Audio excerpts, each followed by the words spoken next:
So today I'm going to talk about the KungFu Flash, a frankly excellent project.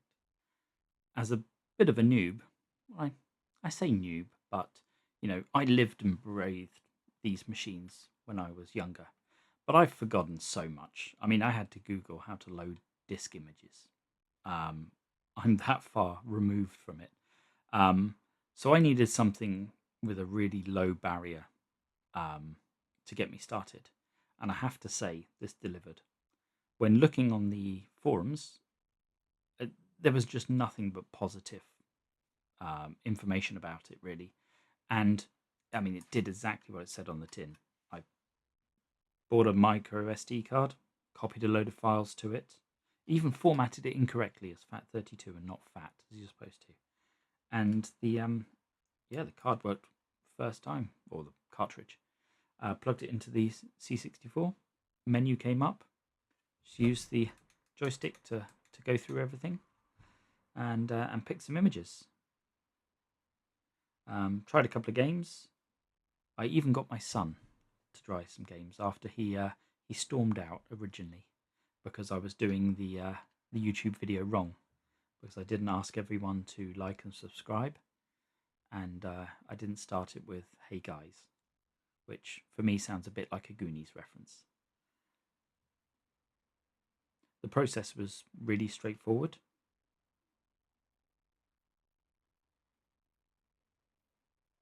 I just formatted the SD,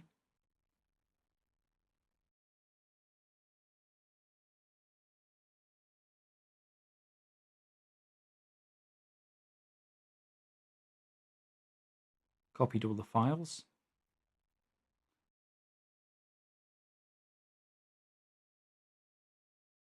and just put it in straight into the cartridge.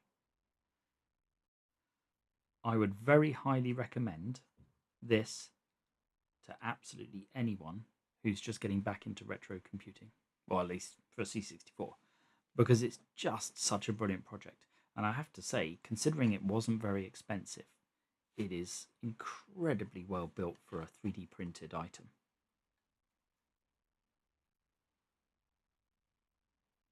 I'm using this Commodore 64 here. Yeah, I've bought so much stuff, and it was all about 6 months to a year ago, actually, that I'm not sure which ones are which anymore. Up in the loft, I've still got 3 or 4 boxes of equipment I've not undone yet. I have no idea whether they were supposed to be working, not working. I've in the garage, I've got boxes of tapes and discs I've not undone. I don't even know what's in them. So that'll probably be future videos where I unbox them, and it's a bit of a mystery. I'm pretty sure this one wasn't supposed to work, but I've not found a single fault with it yet. Everything seems to work fine. It's a bit yellow. I've actually gone out and bought some UV lights and some hydrogen peroxide. Got a big tank just under my desk here, which I'm planning to have a go at retro brighting. I mean, I've watched all kinds of YouTube videos. They always take all the keycaps off. Whereas I'm thinking about just taking the membrane off of the back and all the circuitry, desoldering the shift lock, and then putting the whole thing in whole. Keep it all together. I don't know whether that's a good or bad idea. Perhaps someone could point me in the right direction.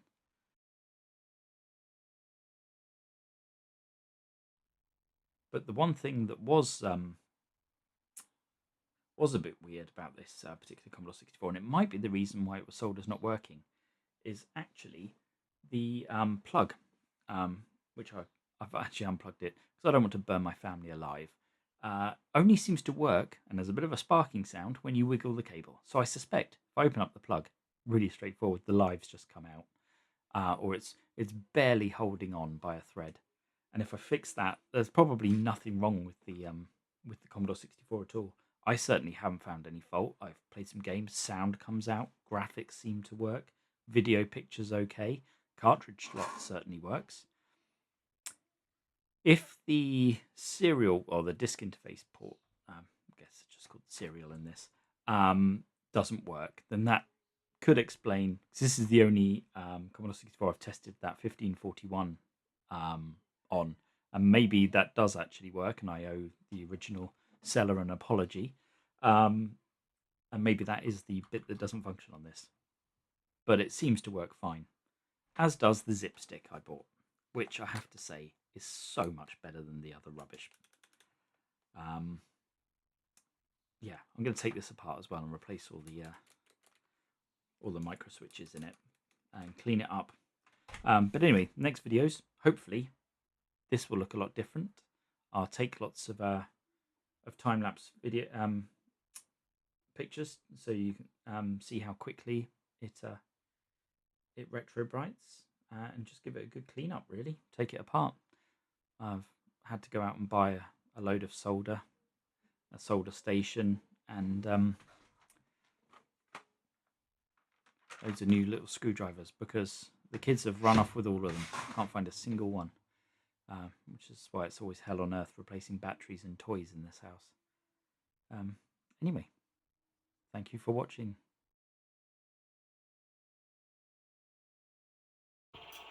Wait. Oh. It's upside down.